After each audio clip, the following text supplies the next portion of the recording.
games. Okay, welcome. This is our pre-Thanksgiving meeting, and we have a real good presentation that'll be done by Captain John Kerry, and I'll go over it a little bit in a minute. But let's go ahead and stand for the pledge.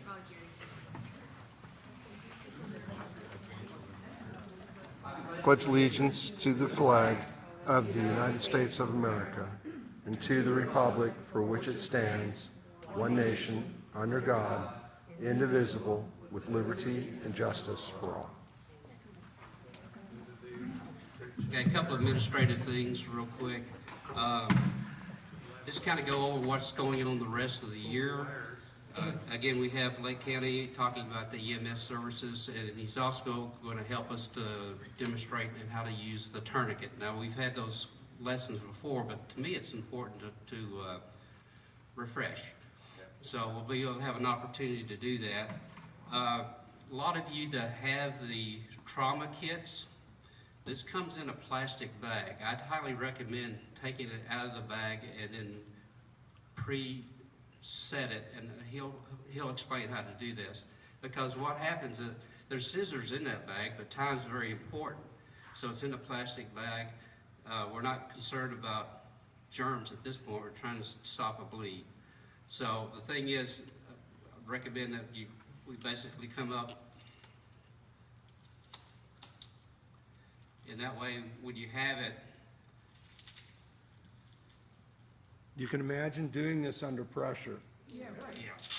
Well, anyway, and that way we can expand it, and then once you get it on the thing and then wrap it around and start using the twist and the timing thing, it's important on that in terms of whether you can remember it or mark it on their forehead or use lipstick or whatever you can or put that time on there, because that's very important for first responders as well as medical people.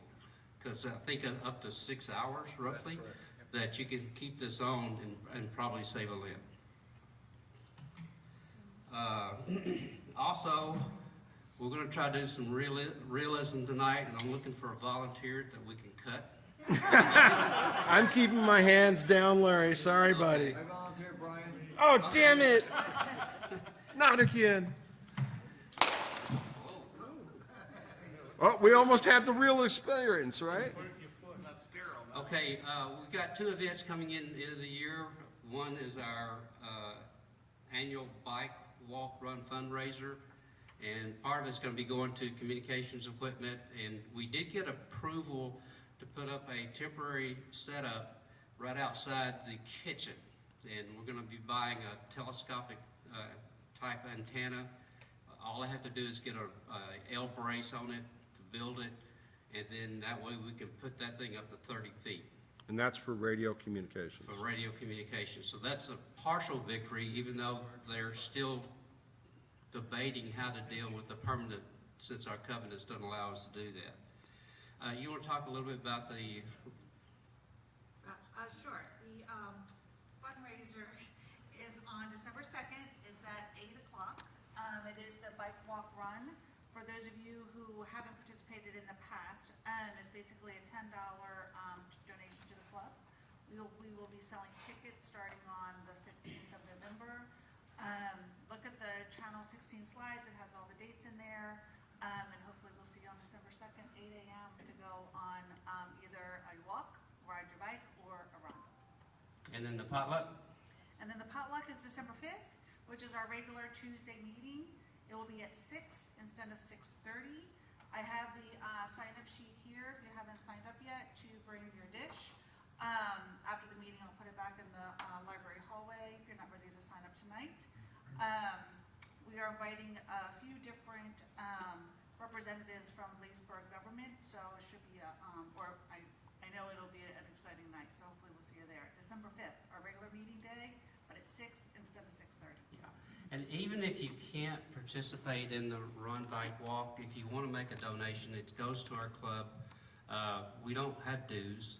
We basically use fundraisers and people with their generosity. And I think right now we have about $12.88 as far as in our petty cash right now. And we also will get donations from the not the craft fair, the flea market. If you work on the flea market, consider putting N2N down as your time, because the last year I think we got $200. So anyway, anything you can do, willing to work on that event next year, please do so. And then in January, we'll have the Lake County Citizens on Patrol. That's run by the Sheriff's Department. They'll be coming in and doing a briefing for that. And our Weather Expo is 14 March of 2024. It'll be from 1 to 3 in the afternoon. And just be mindful of that. We've got several already has accepted. Additions from last year would be the Hunt Law Firm about planning, legal planning related to storms. Zach Covey, who was here this year, has committed to come back. TV 13.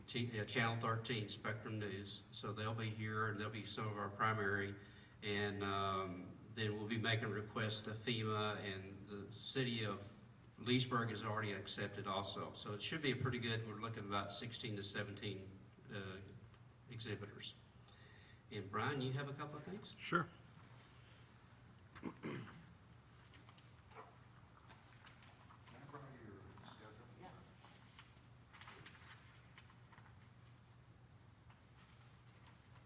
Maybe if I get it.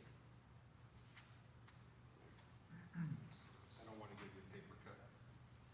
Of course, then we could use you for the tourniquet dummy. Hey, guys. Hi. Hello? Anybody there? Nothing better to do, right? Okay, so I want to start off by, we've had a couple people who have stepped up just recently as block captains. If you'll stand, we've got Jill and Peter, the Mannix. They're over on Wetlands Way and Pond Crossing. Did I get that right? Yeah, and we had a couple other block captains, Kathy and, Sarah. I'm sorry? Sarah. No. Kathy Hugel and, whoa, we can go through a whole bunch of names trying to figure this out. Anyway, they just had recently stepped down in June, so their coming on board is very timely. Also, Christine just went to the folder over here, right beside the cam window, which is where the completed neighbor-to-neighbor forms are. Folks, if you haven't approached your neighbors, now's a good time. You know, the hurricane season, not officially over yet, but it's looking halfway decent, like we might have skated this year 100%. Now would kind of be a good time. You know, the neighbors are coming back from their journeys up north. Now might be a good time to kind of knock on the door and introduce yourselves, especially if you're a newer block captain or you haven't been down your street to talk to folks in maybe a while. You know, we have a turnover rate of about 10% of the homes every year that turn over, so we get new people. I do send out the new resident list that we get from the CAM office. That's also an opportunity. If you see that lot number is in the lots that you take care of, 1 to 20, and it's lot number 18, you might want to take a moment and let them know that, number one, we do have a hurricane disaster preparedness plan here. That is available on the legacyneighbors.com website. I can send that out to everybody. It's about an 18 or 20 page document. But it kind of details about how our community would react in the time of a hurricane. That would be a good opportunity to have them fill out a form. And I always suggest, you know, sometimes you may get frustrated trying to get people to fill out a form, and then you just finally give up, right? And so my suggestion is, when you introduce yourself and explain what we are and why we collect this information, Tell them, if they don't want to fill it out right then, try to get them to fill it out. Take 5 minutes, fill it out, no big deal. But a lot of times people are busy, they got their own things going. Leave it with them and set an expectation that you're going to come back. That puts a little bit of a timeline on it, and it may help increase the number of forms that do get returned. Tell them you'll be back in a couple days, I'll come by Thursday afternoon if that's okay with you, so I can go and grab this. And then those completed forms go in the blue folder beside the CAM office, that window there. There's 2 places. There's one with blank forms at the very top. That's the top folder. Underneath that is the blue folder. It's blue or purple in my eyes. That's where you would put the completed forms. Well, Christine went over to the completed forms folder, and lo and behold, we got some more people that submitted those forms and said they might be interested in being block captains. So, it goes on and on and on. And then looking through the database, Christine's been working really, really hard, guys, taking over where Kelly and Paul, Jeanette and Paul Kelly had, maintained the database for many years. She's taken that over, and Christine and I are kind of working together on that. And she's already done a lot of work on it. So we hope to be able to get some updated sheets to you guys. I'll fall on the sword. Mostly it's because I haven't really taken the time. It takes me several days to go through 1,000 lots, and there's 1.5 people per lot. So I've got 1,500 entries to kind of review when there's any update that you would get. Well, at some point, I kind of went, I'm kind of tired of this shit. Sorry, but that's kind of how it felt. And I told Larry, I said, I'm leaving. I'm gonna be resigning, and I just don't have it in my heart to turn my back on this thing. So I'm still here. You're stuck with me for a while yet. But long-winded story, right? So there is light at the end of the tunnel. If Brian gets off his keister and continues to have the drive that I seem to have found again for this, we'll get these sheets all squared away. We'll get them out to you guys. If you need anything, I still try to be very responsive. If anyone sent me an email, I try to respond in less than 24 hours. If it's really something kind of critical, either text me. That's a pretty darn good way. You should all have my cell phone number in your cell phone, because if I send out a group message, I want you to know who it's coming from. And just send me a text message, or else just call me. It may go to voicemail. I'm always fishing according to my message. Just bear with it. It's very short. Leave me a message. I'll get back to you. So that pretty much wraps up everything I've got.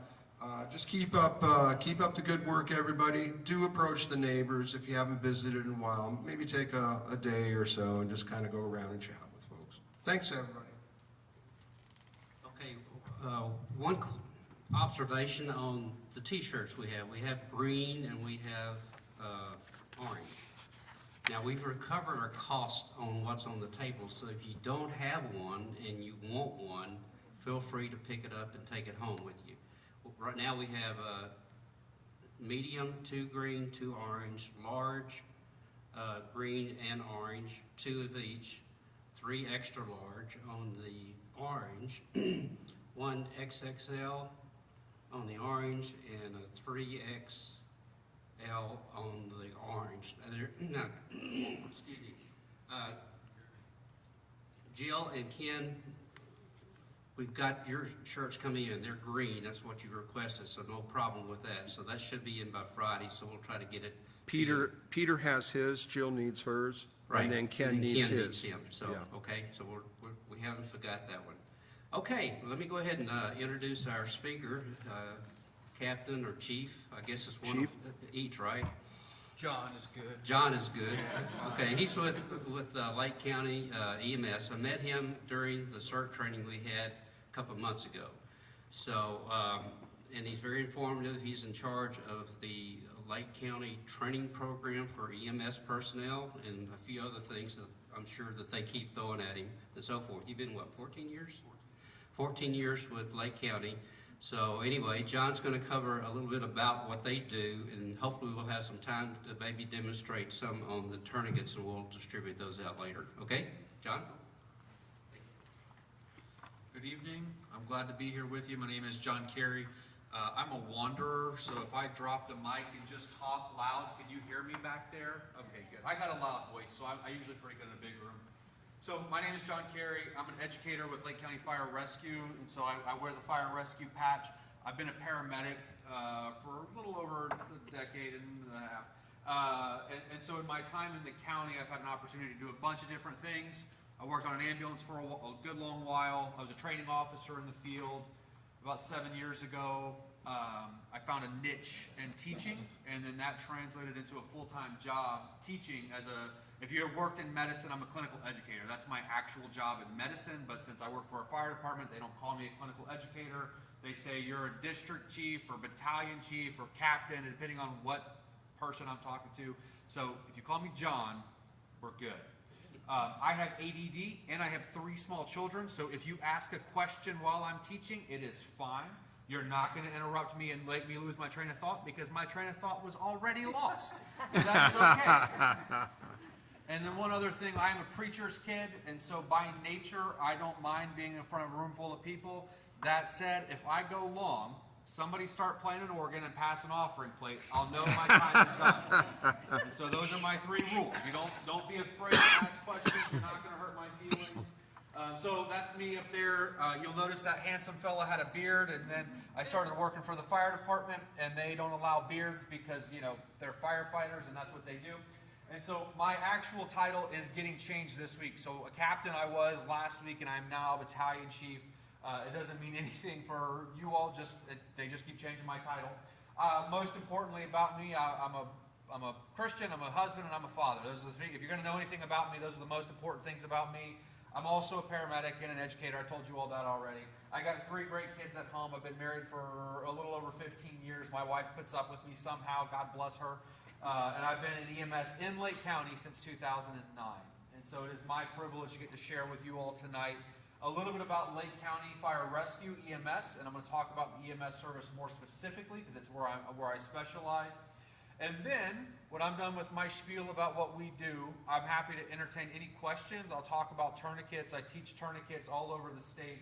I've had an opportunity to teach everywhere from Tennessee to Guyana, and if you don't know where Guyana is, it's somewhere in South America. Ghana is in Africa, and I only clarify that because when they asked me to go, I was like, I'm not going to Africa. Ebola's over there.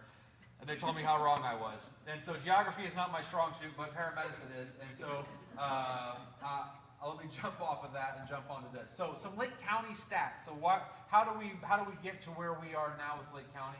We're roughly 1,200 square miles.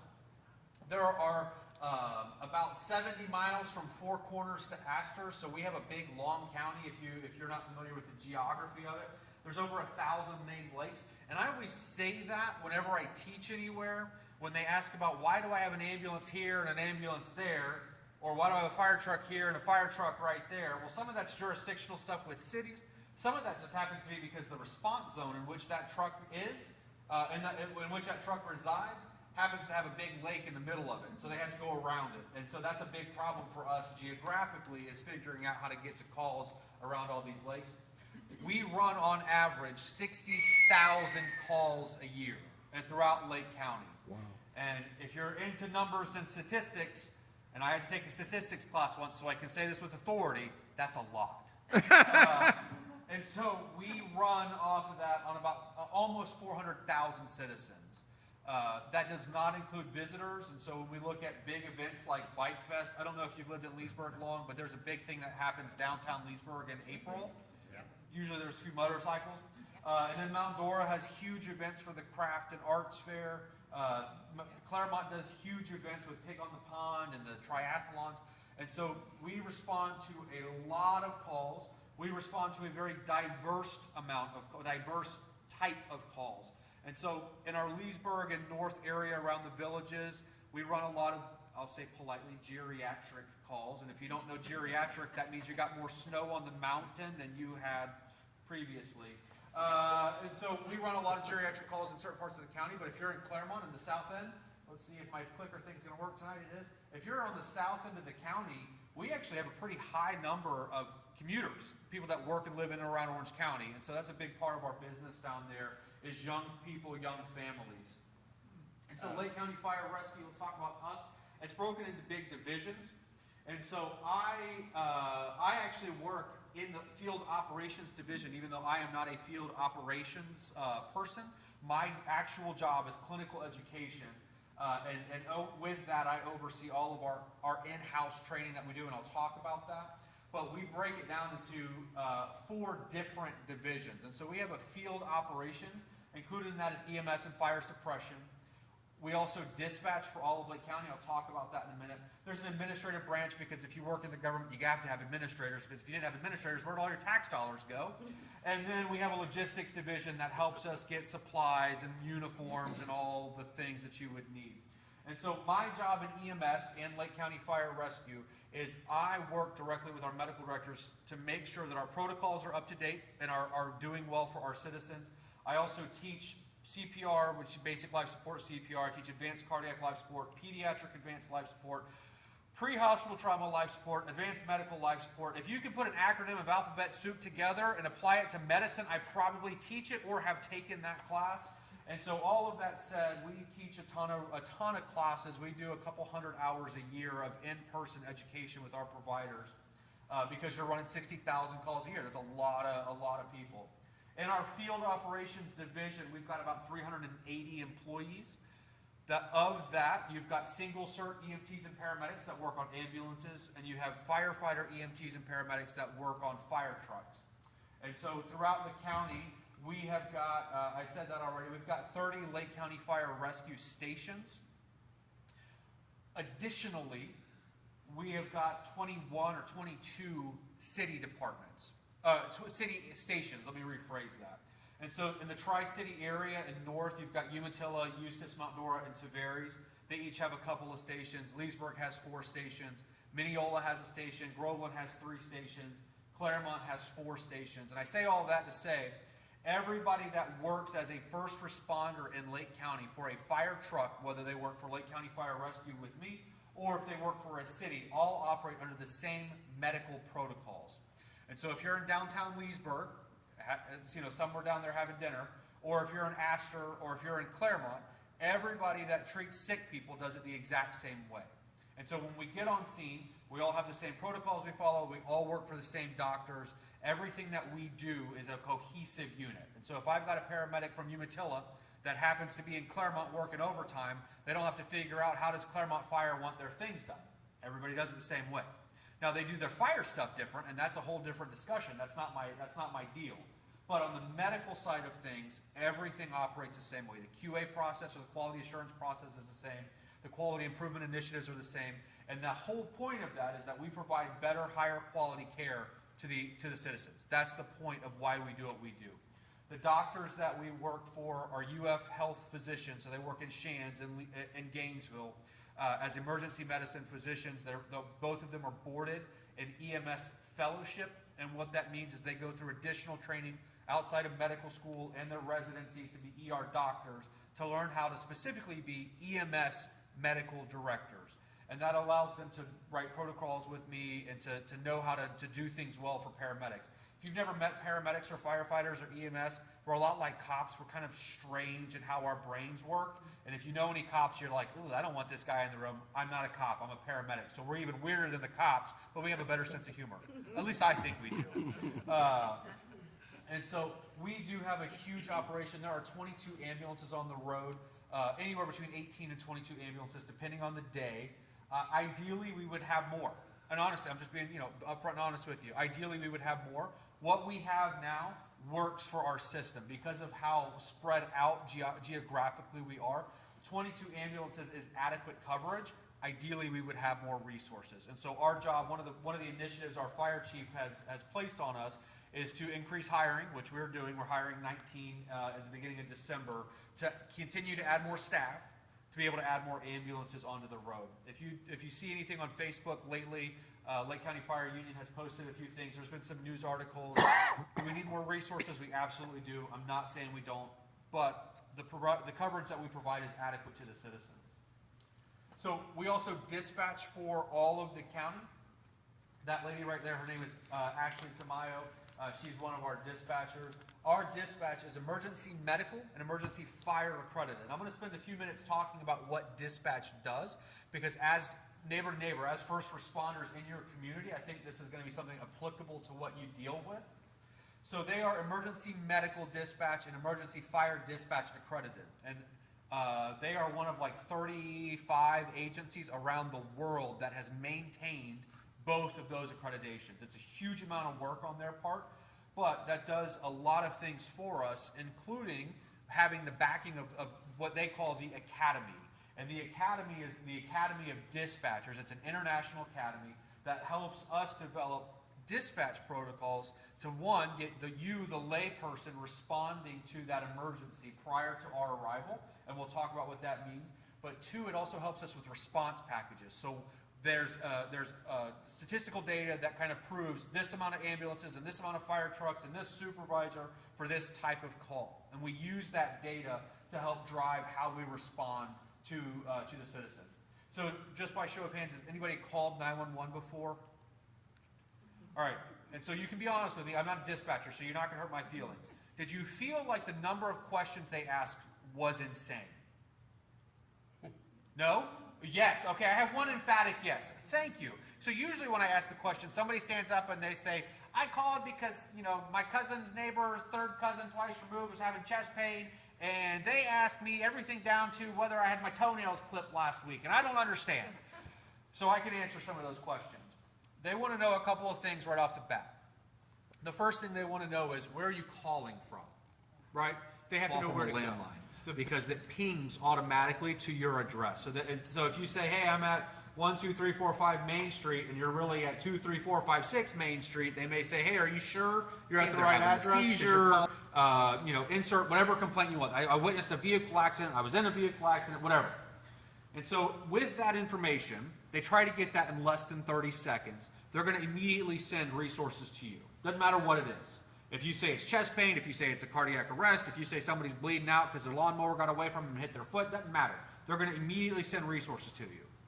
What it sounds like when you're on the phone, though, is they're asking you all these questions and nobody's coming, because they're still asking you, are they still breathing? Do they have a pulse? They're asking you more questions. But what they are doing is sending resources your way.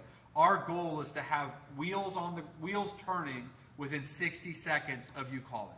Really, ideally, it's toned within 60 seconds of you calling. So you call 911, within a minute, a resource is heading your way. That's the goal. And we do that. The number I heard this morning was our 90th percentile was 47 seconds. That's pretty good. That's not bad at all. And so that means the dispatcher is getting information from you. They are sending information to our ambulance and fire truck, and they're getting wheels heading your way. Now, what they're going to continue to ask is follow-up questions. And so they're going to ask 3 big ones after you tell them exactly what happened. Is the person awake and talking, or are they unresponsive, or they're not responding to you? They're going to ask something like that. Are they breathing, and do they have a pulse? And so they're going to ask you those next 2 questions. What do you think they're going to tell you to do if you say they're not breathing and they don't have a pulse? They're going to tell, that's exactly it. They're going to tell you start CPR. Because of them doing that, we actually get to see improved survivability in our cardiac arrest data.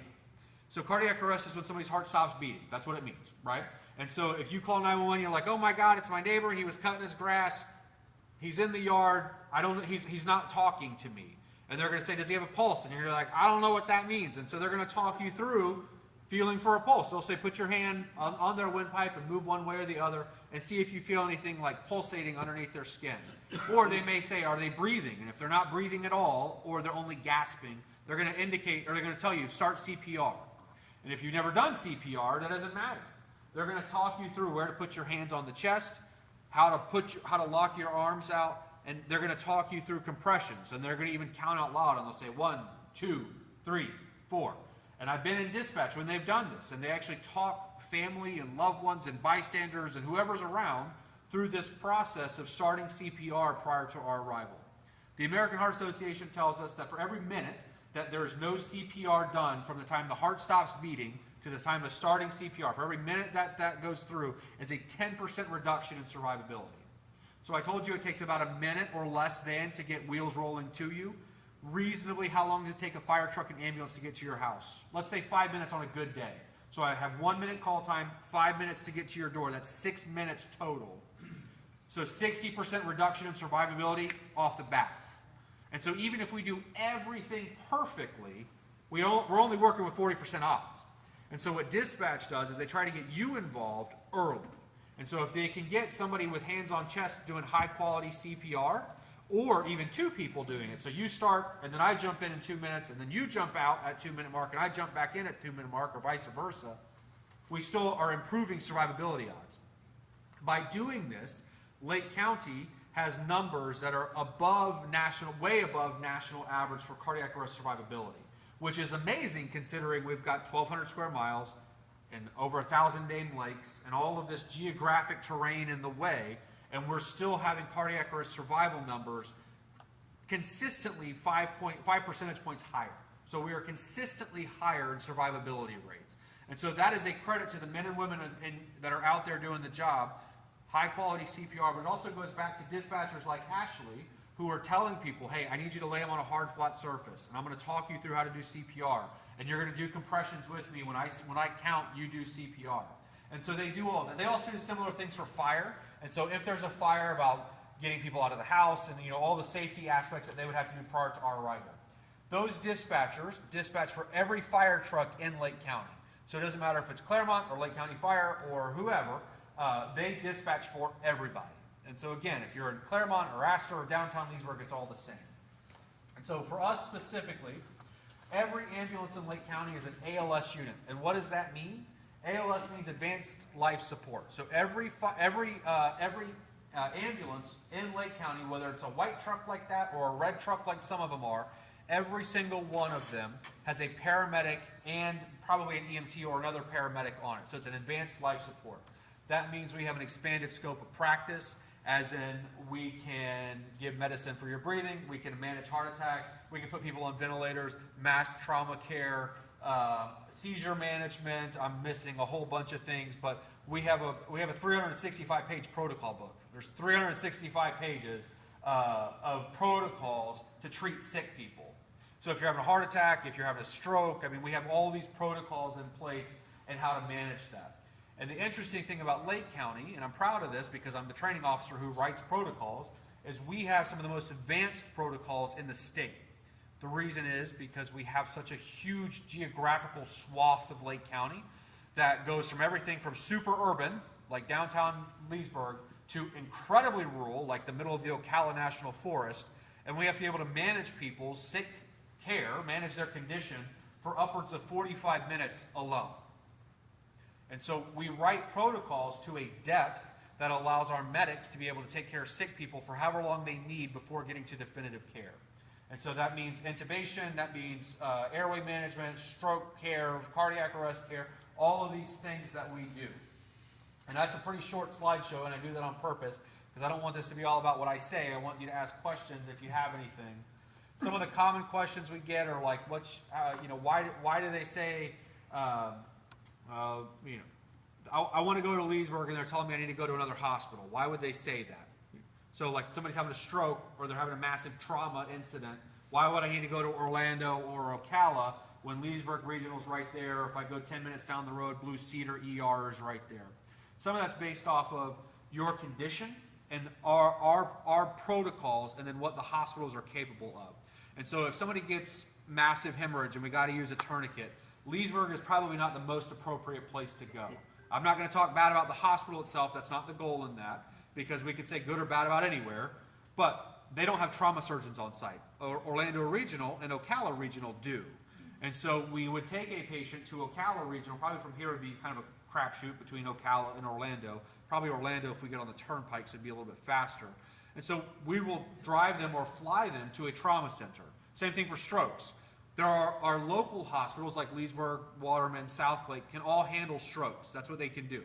However, when the stroke gets really bad, they can't handle it anymore. They don't have the neurology on site to be able to manage that care. And so what we do is either drive them or fly them by helicopter to a comprehensive stroke center like Ocala, like Orlando. Sanford has got one. There's about 7 of them that surround Lake County. And we would fly the patient where they need to go.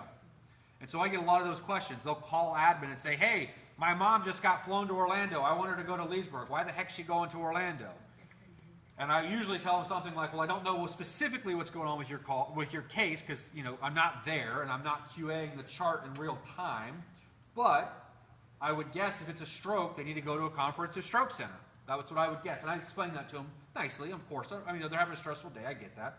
But that's part of our protocol to get them to the right facility and shave off time to get them to the right spot. Or if you're having a heart attack and you say, hey, I want to go to Blue Cedar, and you're actually having a heart attack that we can see on your 12-lead EKG, I'm not going to take you to a freestanding, because a freestanding doesn't have cardiology. And if you're having a heart attack, you don't need an ER doctor, you need a cardiologist. And so we're going to take you to Leesburg that has cardiology on site and available 24/7, you know, within 20 or 30 minutes. And we activate that in the field. We actually can transmit EKGs to the hospital. And I get every EKG that goes in an email. So I see about 4 or 5 EKGs a day that are heart attacks usually, or something that looks suspicious. And we'll send it to the hospital. The ER physician can see it in real time, and the on-call cardiologist can see it in real time. And that shaves time off of getting that stent placed or scheduling an open heart or whatever else is needed. And so what questions do you have? I'm going to grab a sip of water while you're thinking about questions. What questions do you have for me? You say we have 1,000 lakes. Do we have any high-speed boats that y'all use at all? Good question. So the question was about boats. Lake County Fire Rescue operates 1 or 2 boats. I know there's one in Bassville Park. I think we have something out of Claremont. The city of Claremont also has a boat. Excuse me. And we also partner with the sheriff's office, who maintains watercraft all around the county. And so if there's a boater in distress, we can usually get to them either on the sheriff's office boat. We've actually used private citizens' boats. They offer, you know, hey, I'm heading out. You want me to drive you out there? Sure.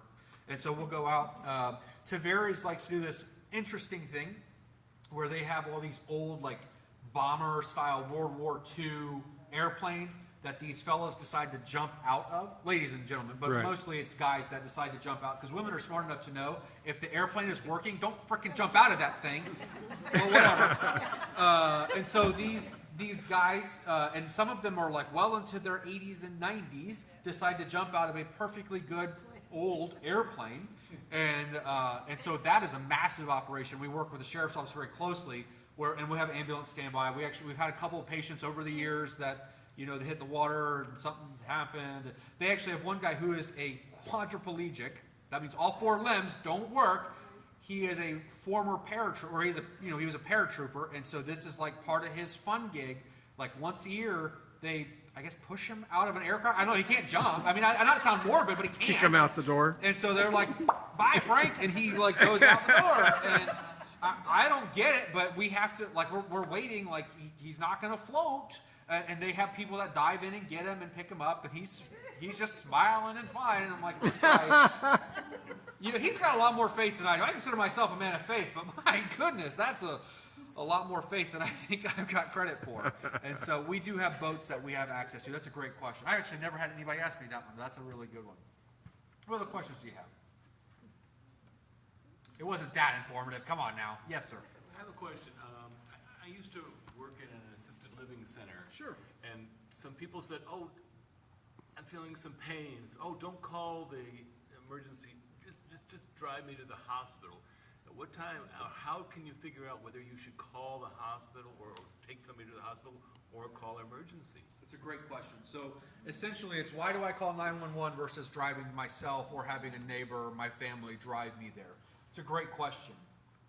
So there is a misconception out there among some people that if you go to the hospital by ambulance, you get seen faster. And I get why they have that misconception, because typically people call 911 when they're really sick. And when you go to a hospital, it's all based off of triage, which is a fancy word for sorting. And so they sort out the sickest patients and they treat them first, because if you're having a stroke, you might die from the stroke. If you need stitches on your toe because you stepped on a Lego, because you've got 3 kids that like to leave their Legos everywhere, you could probably wait a few hours. And I know we don't like to wait, but we wait.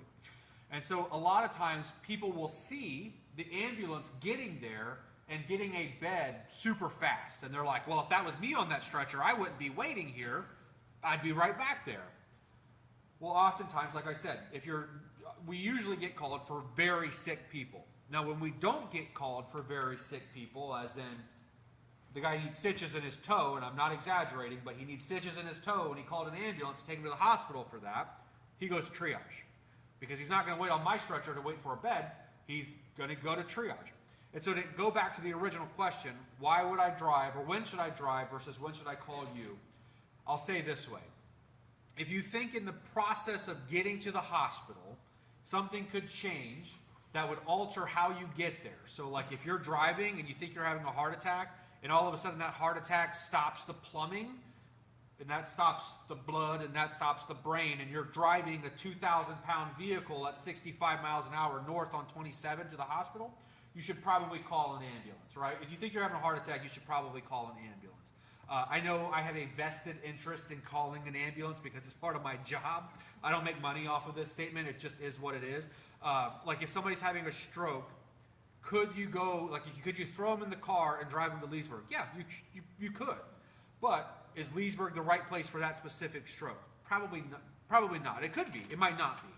And so if you think you're having something that could alter your life in the next 10 minutes of your door to their door, or 20 minutes of your door to their door, calling an ambulance is appropriate for that. So that includes seizures, strokes, heart attacks, massive trauma, even minor trauma if you're not sure. So, we deal with a lot of falls. Falls are like one of our most common calls. So if it's a fall, even though we don't think they're that bad because people fall every day, people die from falls every single day. They fall and they bump their head, they get a head bleed, they break something, sometimes it starts a cascade of events, but we deal with falls, probably our second most common complaint other than like a general medical or a sick person. So very, very, very good question. Yes, sir. I've heard that, I think I've heard that there were EMTs in the angioplasty surgery and the post-op. The regular EMTs like you guys, or they work part-time, or there anything different about them? Good question. So if I think I understand, like what other roles can EMS or EMTs and paramedics play in medicine? Traditionally, paramedics started as ambulance attendants. So go way back to the 40s. Even before then, when people needed to go to the hospital but they couldn't go into a vehicle, they would call the funeral home because the funeral home had a flat vehicle. And so she can't walk, but we can put her in the hearse and drive her. So if you're a funeral home director, I'm gonna get to your question. I have a point. But if you're a funeral home director, I have a vested interest in funerals. I don't have a vested interest in hospitals because hospitals might save their life, but a funeral is easy income, right? And so if I'm at the stop sign and they're not breathing well, I could wait, take a right, or I could wait longer and hang a left. And so, sorry, I know it's morbid, but it's just a fact of life, okay? It just is what it is. And so what happened, fast forward to 1963, they developed this thing called a cardiac tech. And there's two stories. One of them's out of Miami, one's out of Los Angeles. It doesn't matter who started it, but they started these cardiac techs in the early 60s.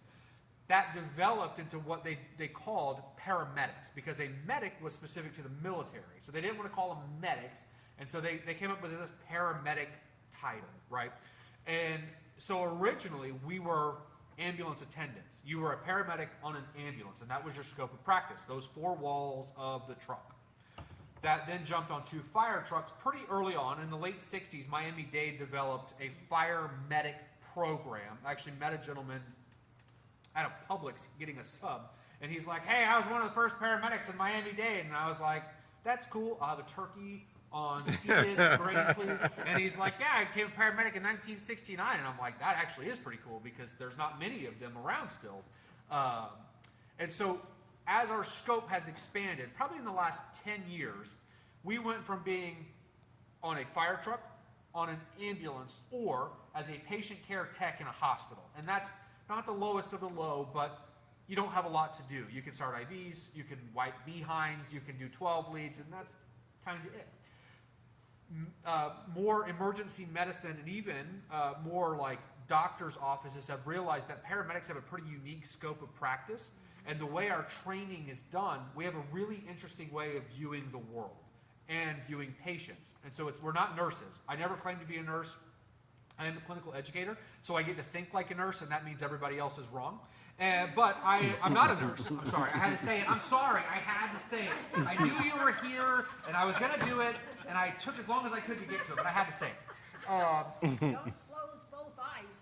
That's right. I live in Mount Dora, not Eustis. There's two of us. Oh, okay. You're gonna stand between us. So we have a pretty unique way of viewing patients, just the way our training is, and a lot of emergency nurses were paramedics now. Like the way our branching is going, I've got paramedic friends who become nurses, and they're fantastic nurses, but they like ER. They kind of like ICU if they're OCD oriented. And they don't like any other branch of medicine. And hospice, that's another one that paramedics have jumped into, hospice care as nurses, which is interesting. But we don't like med surg because that's boring. We don't like the OR because that's too clean, right? We joked about that earlier, right? That's too sterile, and I don't do sterile, right? Everybody's going to get antibiotics eventually. And so if you're at an anesthesia wing, like even at an outpatient center, I as a paramedic can monitor a vent. It's in my scope of practice. And I can put people on ventilators. It's in my scope of practice. And so if you're at a surgical wing, I can monitor patients who are coming out of anesthesia because it's part of my training.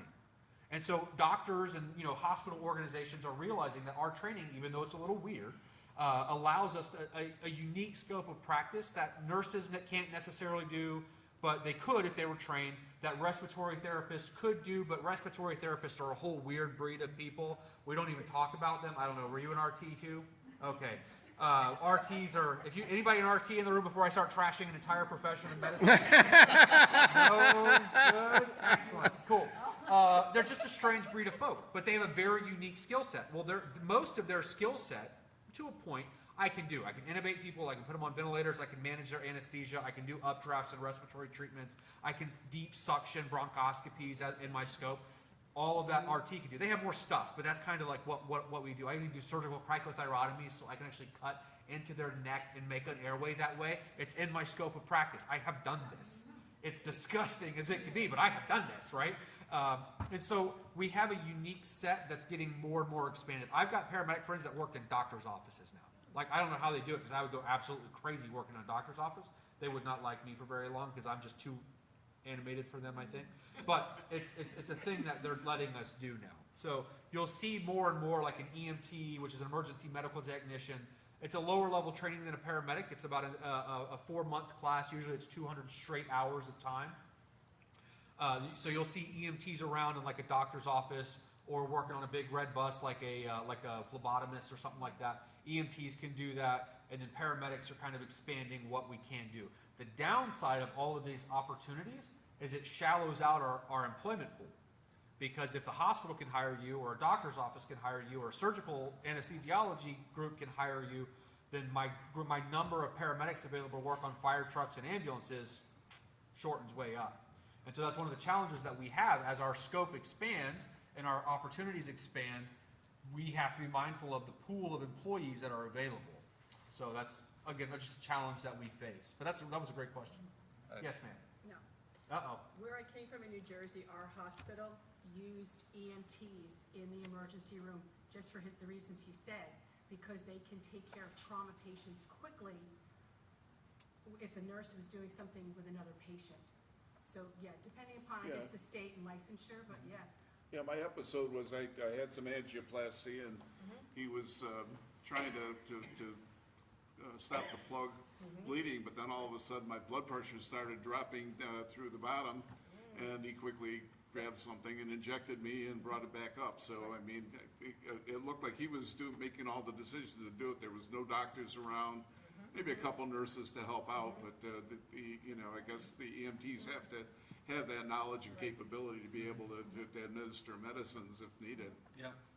Yeah, for most of us, if you give us a scope in which to work, we're pretty comfortable there. Yes, sir. Okay, kind of two-part. How often do y'all deal with snake bites? Oh, good question. And, like, if you get bit by one, what should you do? Good. So the question is about snake bites. We don't deal with that many snake bites in the county. There's usually one a month. If I'm genuinely guessing off the top of my head, but it's not that many. I'm sure the hospitals see more than that because a lot of times people will just drive the patient to the hospital. But we do deal with them occasionally. The best thing to do with a snake bite is nothing. And I don't mean nothing like don't treat it. That's not what I'm saying.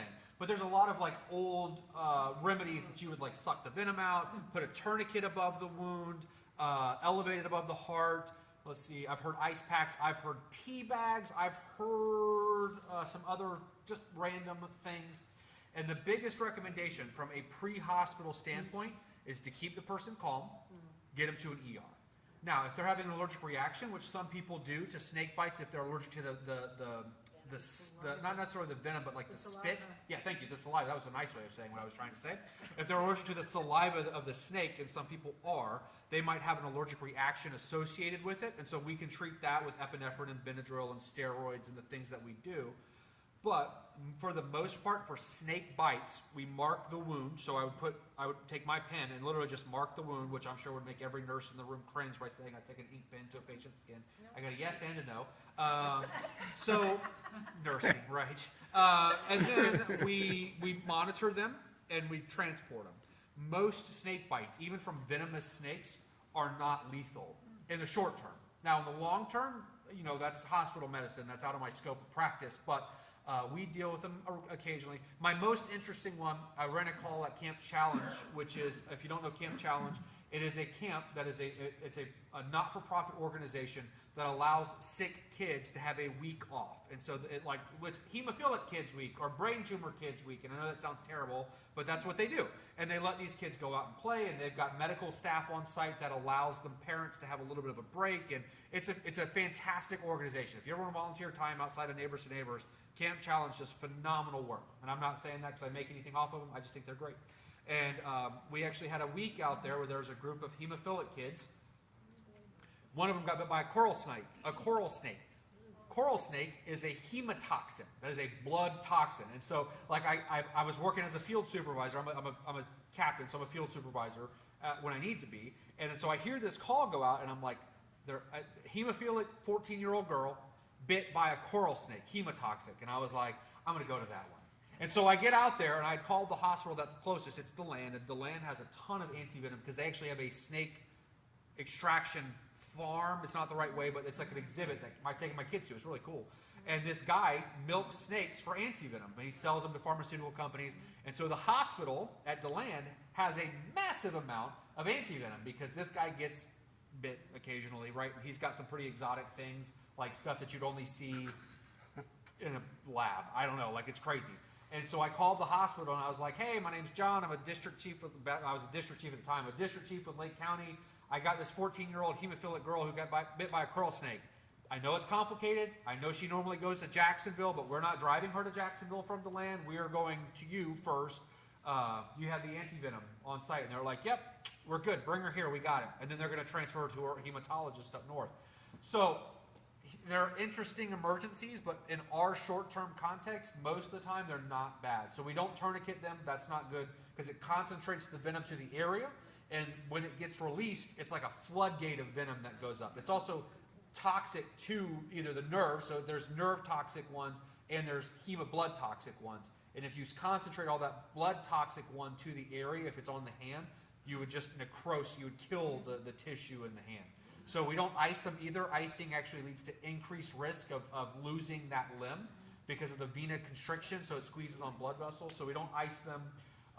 Basically, we keep them calm. If you can just keep that arm or leg or whatever still, just so that way you're not working them up anymore. But keeping it at heart level is fine. Like, so if it's the arm, I would just keep it here. That's how we transport it to the hospital. Just comfortably, you just drive to the hospital. Okay. That's a great question. I promise I have short answers for some questions. Y'all just seem to catch me on a night where I feel talkative. You're saving my wife like 2 hours of me just blurbing all the things that I got to say, so she will appreciate you all. What other questions do you have? Okay. Oh, that was easy. Should we move on to tourniquets then? Yeah, can you just? Yeah, sure. And maybe we might have a little time, no? No. let them show it, Okay. and we'll pick it up in the January meeting with COP. Okay. Do it at the table level, okay? All right, so these tourniquets that you all have in your packs, these are the same brand and style that we carry on our ambulances. These are called combat action tourniquets. CAT. CAT tourniquets, yep, combat action tourniquets, also called CAT tourniquets.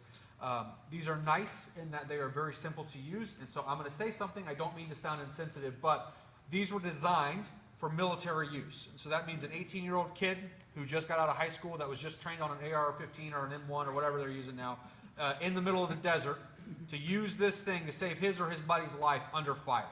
And so I say all that to say they are designed to be very, very simple. And so they teach these kids, I mean, they're kids, how to use these things under fire. And so what we have done, we actually use this brand on the ambulance and fire trucks. It is a good product. It works very, very well. Can I use this one? I don't want Yes. to. Please. Okay. The anatomy of this thing, you've got a sleeve, and so there's a sleeve with a band in it. And I'm going to undo the strap here so you can see what I'm talking about. Inside of the sleeve, all the way down, is a band. And that band is what provides the constriction. So if I pull on this band, you can actually see it kind of snaking up. Funny, we were talking about ventilation emergencies. You can see it kind of snaking up and bending, and I straighten it back out, and it levels back out. And so what we do, and we'll talk about the indications here, is it's pretty simple. The tail end, the red side, runs through the buckle, and then this is double stick Velcro. And so there's like the soft side and the sticky side in the Velcro, and it just latches on there. So just as much Velcro as I can possibly get, and I'll show you on me, on my arm here. So what we would do is this. We would take it, cycle it through the buckle, and then just as tight as I could get it over the wound. So let's say it was below my elbow, just as tight as I could get it on my arm, and as much contact with Velcro as I could make. Now I have a tail here, and that's okay. Tail's not a big deal. You can run the tail through the strap here in a second, and then you'll notice on here there's a channel for that for this band or this windlass strap or windlass to go. This constricting bands turning device, and so all I have to do is just turn this a few times, and it's already getting tight, and I turn this until the bleeding stops. And so you can already see my hand turning red and vasculature is extending because it's just what it's doing, and that's literally it. It takes no time at all. How do you lock the windlass? So it locks in, good question. It locks into these two C's. So you have the strap here. So it locks in on either side. If you turn it left or right, it doesn't matter. And then you place the band over top of it. Am I making you nervous? Because you look like you're getting nervous here. So you place the band over top of it. That does two things. It traps the plastic strap inside of that device. And I'll walk around so y'all can see this over here. It traps the plastic strap inside of that device. And there's an area on here to write time. And so the time is important because your trauma surgeons who are going to get this, your trauma surgeons who are going to get this need to know what time this was applied. And so you see that here, you see the two C's right there, and that kind of helps determine where this goes. So why do we use this device? Anybody can tell me why would we use a tourniquet over, or I should say in place of like direct pressure or lots of Band-Aids or gauze or whatever we have? Why would we use this over something else? Because the vein is too far down and you can't necessarily pack it tight enough? Maybe, yeah, that makes sense. Somebody said spraying, right? Spraying, yeah.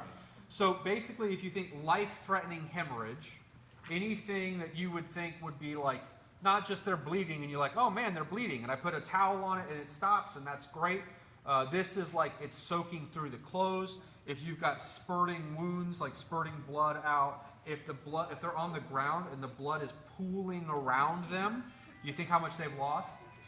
If they're losing blood and they're looking pale, think about that, like their blood pressure is bottoming out. I thought we were going to start dancing. Or if they're unresponsive after losing blood. All of those are good reasons. Where do we apply tourniquets? Limbs. Limbs. And ladies in the room, this does not mean a neck is a limb, right? I shouldn't have to say that, but it doesn't go around the neck. Even if they're bleeding from the head, it doesn't go around the neck. Say it with me. Doesn't go around Doesn't the go neck. around the neck.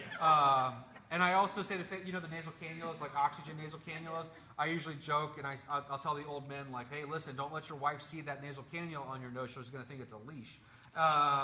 So I know it's all bad. So they're great. They're life-saving tools. They are very simple to use. So with life-threatening hemorrhage on a limb, now there are two schools of thought, and I'll share my opinion, but there are two schools of thought on where I apply a tourniquet. So let's say it was like a traumatic lower arm injury. I could apply the tourniquet above the wound, at least an inch, but preferably 1 to 2 inches above the wound, and that would probably work. Or I could go above the elbow and apply it there. My personal opinion is to always go above the articulation, so above the elbow and above the knee. And I have two reasons for that, so I'm not making this up off the top of my head.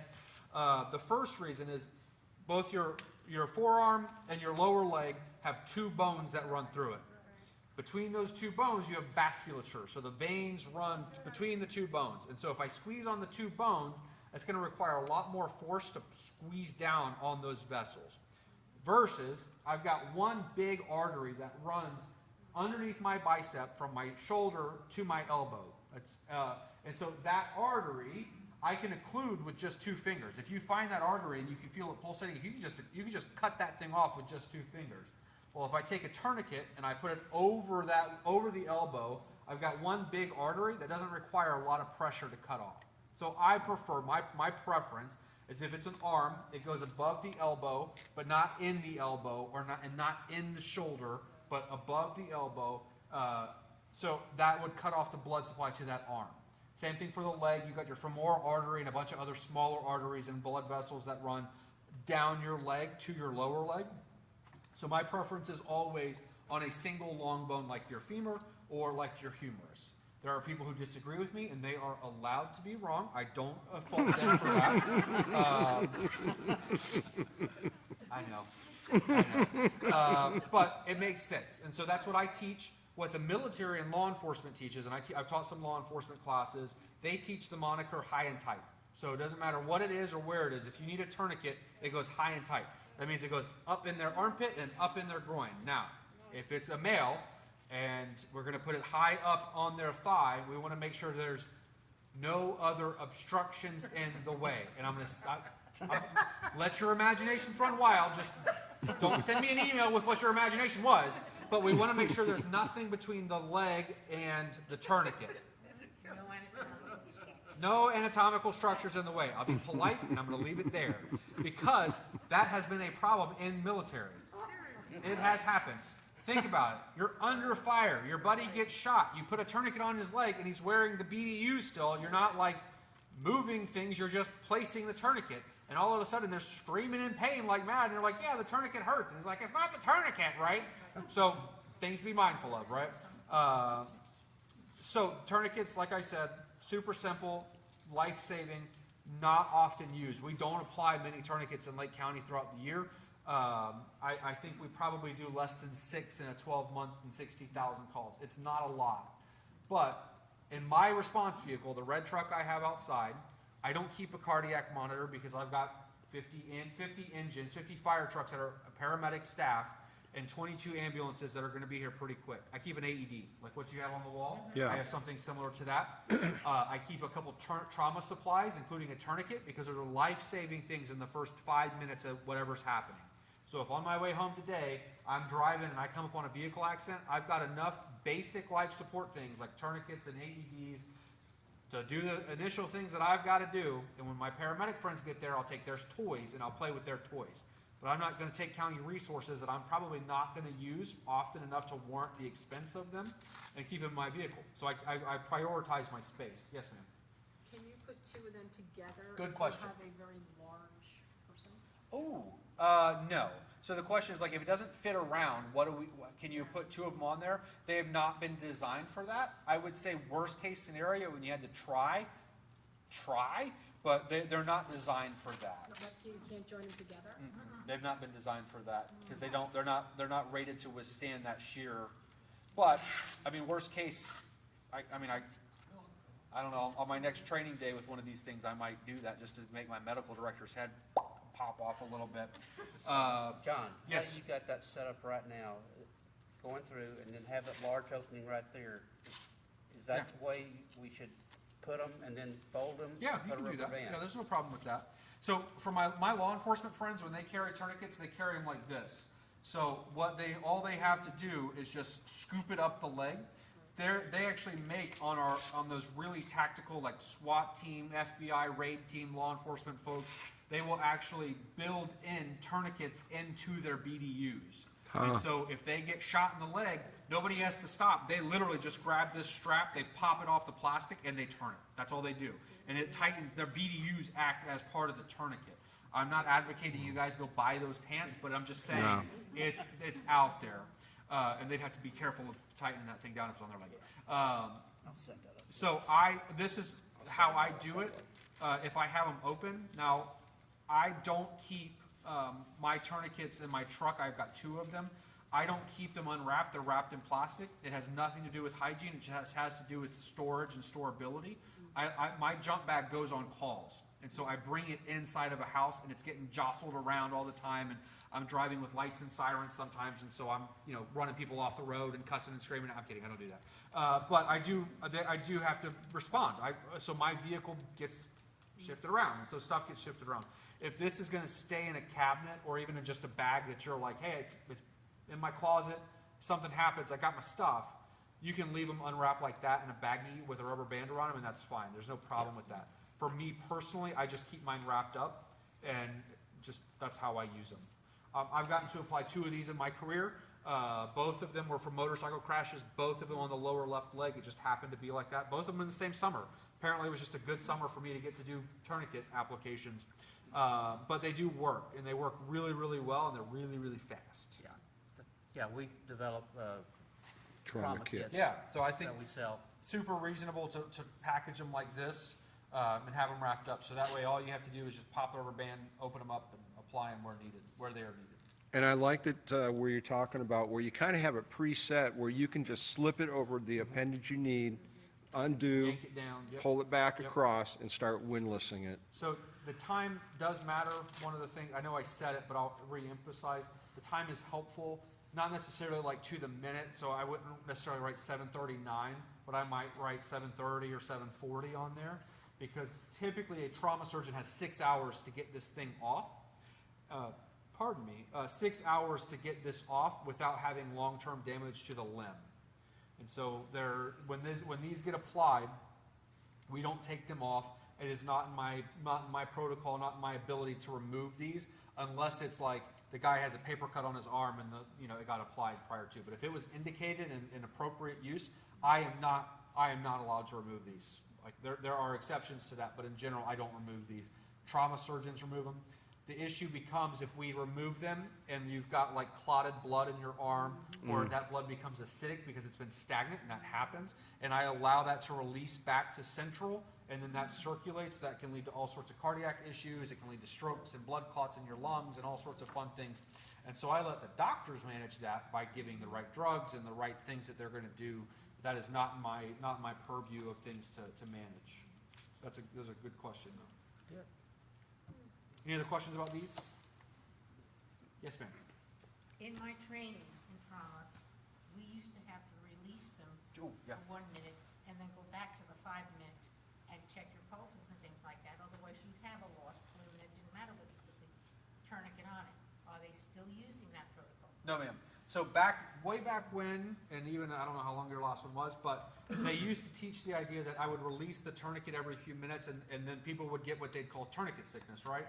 And so they would get weird cardiac dysrhythmias and other things that would happen. And so what they found in war, and this was from the Iraq and Afghanistan war in the early 2000s, was if I put this on and leave them alone, there's no increased risk of losing the limb if they wound for wound. So like somebody gets shot in the arm, it is possible they're going to lose the arm, depending on what damage is done. And that's not my training, but it is possible. They never saw an increase in loss of limb from arms or legs with tourniquet application and just staying on. They did see a 96% reduction in mortality, wound for wound, with early tourniquet application. So the bigger issue with trauma is blood loss, not necessarily wound loss.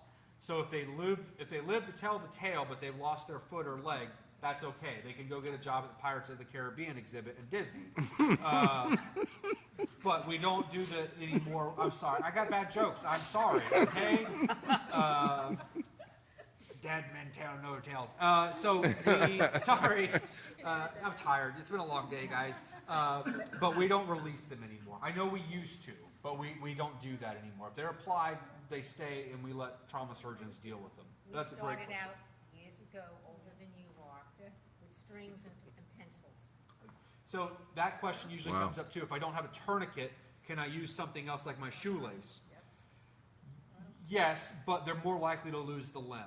Because with this, you've got an 1.5 inch band, up to 2 inch band that you're going to apply. If you apply a tourniquet, you're literally cutting off circulation. And so they recommend, if you have to improvise, a belt is better, but obviously more difficult unless you've got one of those belts that's got belt holes all the way up to the buckle, because you're not going to get it small enough to apply enough pressure, right? So and to keep it there. They don't routinely recommend the shoelace unless it's like last ditch, Hail Mary, they're going to die, I got to do something. So if you don't have anything, direct pressure until more hands get there is the most appropriate thing. How about a TheraBand, like they use in therapy? Probably. It's just pressure. That would make sense. They make these other things, and I saw on your training calendar Israeli combat dressings. It's a pressure dressing with a really thick gauze in it. We don't carry them on the ambulance because we have different materials that do the same thing. But I have built kits for churches that we've used Israeli bandaging, Israeli combat dressing. That's what I'm trying to say. And we have that in there, and it's a thick gauze with like a bungee material, like an ace bandage that's super, super stretchy and trenches down on the wound. And those work really well too. So but that's a whole different discussion, but over these.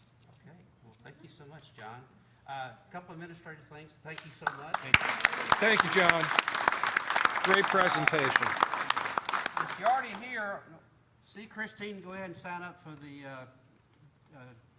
our Christmas potluck dinner. And then if you need a shirt, there's no charge. Go ahead and pick out a shirt if you want it. And again, we got you two guys taken care of, okay? Thanks for coming, guys. Thank you, everybody.